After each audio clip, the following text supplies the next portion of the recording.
You got kids now. Do you think that's a reason to do sentimental value right now in your career and life? I think so.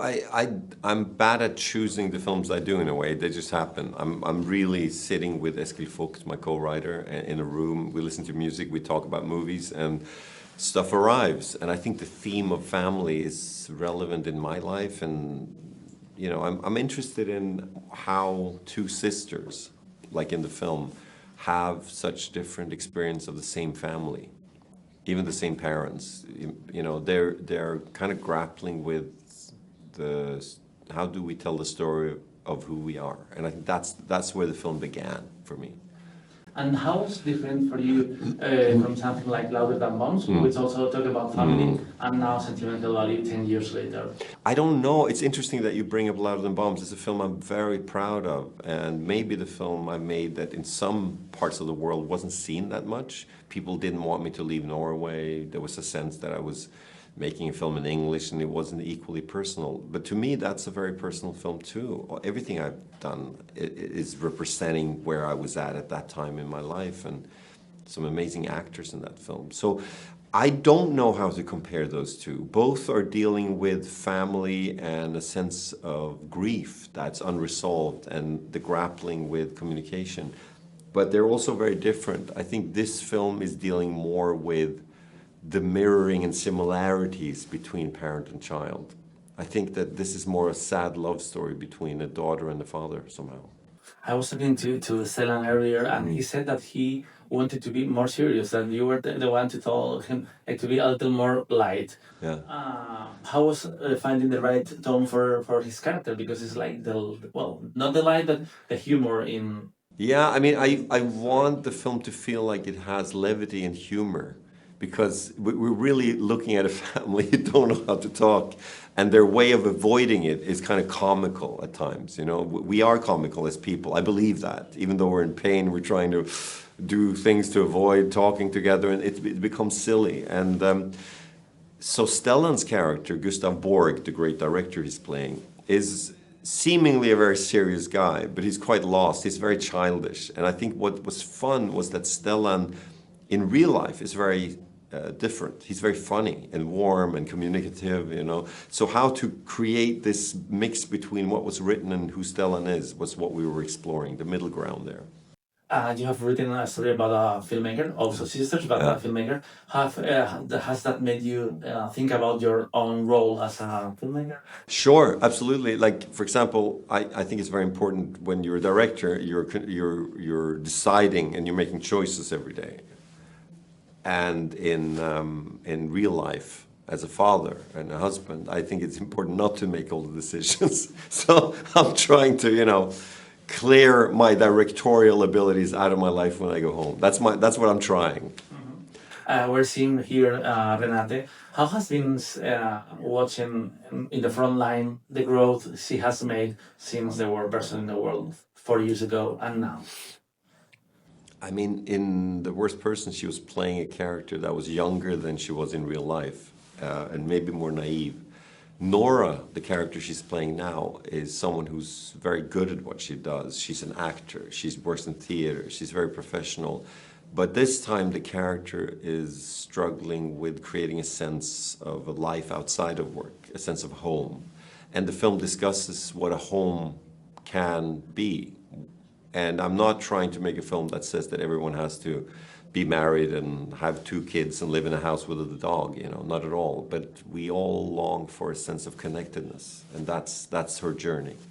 Have you seen the growth in her in these years as an actress? Sure, and I also got to know her more,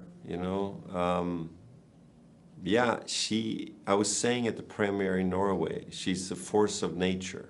Renate is really able to be very intellectual and smart when she's approaching a role, but when she's actually acting, she's kind of unhinged and wild and experimental. And I think that creates something which has an energy of life, I got to say that I love what you do with El Fanning because it seems like like many European filmmakers, they're going to make a joke of an Hollywood actress, and at first it seems like it's going with the joke of the chair and that, but it's a really more It's a complex serious, or empathetic. How was writing her into this story? No, it's a very good question actually, because Elle Fanning really created a full three-dimensional human being out of Rachel. And Rachel starts out as the star who wants to come to Europe and make an artistic film, and it would be easy to make a silly joke about that character. And I think Elle really gives her humanity and vulnerability. So Elle is a very sophisticated actor, and in the film you see her acting in different ways inside the role of an actress. So it's very meta. I think it was a great collaboration. I have to say, I love the idea of the house with the prologue and the epilogue. How did that came up? I think I'm curious to give context of time to a family story, because it's about reconciliation and two adult sisters realizing that they don't have infinite time to try to deal with their relationship with their father. He's becoming an old man. So I thought to start the film with the house looking back at the humans and seeing how short a life is was kind of an interesting context to the story. I read that the idea of the 20th century was important for you as well. Of course, yeah. Why? No, I feel that when I was a child, I was told stories about my grandfather, about how he was in work camp during the war. He was a resistance fighter against the Nazis in Norway in the 40s. And you think as a child that the Second World War is it's in the past, it's so long ago. But as I grew older, I realized how short a moment from my birth in the 70s to the late 40s, So I think that I'm realizing that the ripple down effect of war will last at least for 3 generations, maybe longer. And I'm asking myself, how will those traumas in a family, in many families, in many countries, affect us? And will we hinder our children to have the disbalancement of what happens in a society? How many generations does it take? Mhm. You were talking about how some people didn't agree with the idea of you doing a film in English. Yeah. Now you have gotten a lot of attention with your last films. Yeah. Do you see working again in English, or you like to? For now, I'm very happy. This is a fun mixture. Like the English is placed in the right places, and the Norwegian characters that I wanted to talk about are Norwegian. But I'm not so interested in the national aspect, but I'm interested in the specificity of characters. And I do have a lot of Norwegian stories to tell. And also, I grew up with the European auteur tradition that everyone said was kind of dead. The generation of Kieslowski and Pedro Almodovar and Mikael Haneke, Lars von Trier, people I tremendously admire. I really think it's made amazing cinema. And they seemed free to make their films, and they made personal movies in the sense that their style was theirs. They didn't try to emulate a popular genre movie or something. And I hope that I can contribute and carry that on. That's what I'm hoping to do. How do you deal with the attention that the film is getting with the predictions of the Oscars, with all the film festivals, all the events you have to attend in Hollywood? So far I'm very grateful that they want to see our film and want to talk to me, and I'm very restrictive about the attention that I need to pay to my children at home, and then also I go out on trips like this and enjoy it. And I think I found a good balance. So far so good. I come from a small country. I don't expect the film to win anything. So if something good happens, I'm very grateful. And I guess that there it also has beautiful moments. I was witness to your conversation with Harris Dickinson. Yeah. Like you meet a lot of people Yeah. along the way. Is there anyone that you would like to meet and talk to this year? So many people. I mean, the funny thing is I actually know some of the people already.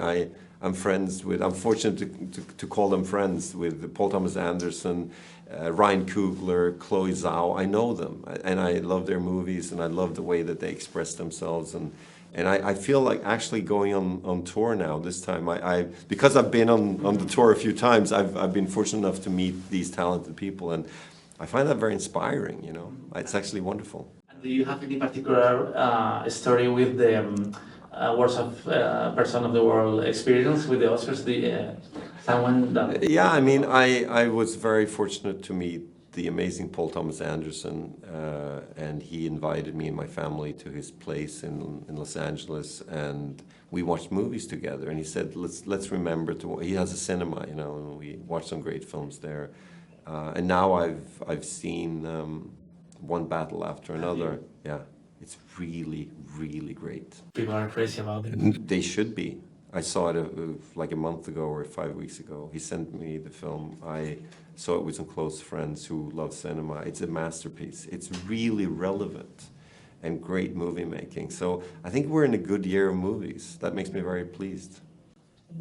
That's cool. Thank you. Thank you. Again, congrats for the movie. Thank I you. loved it.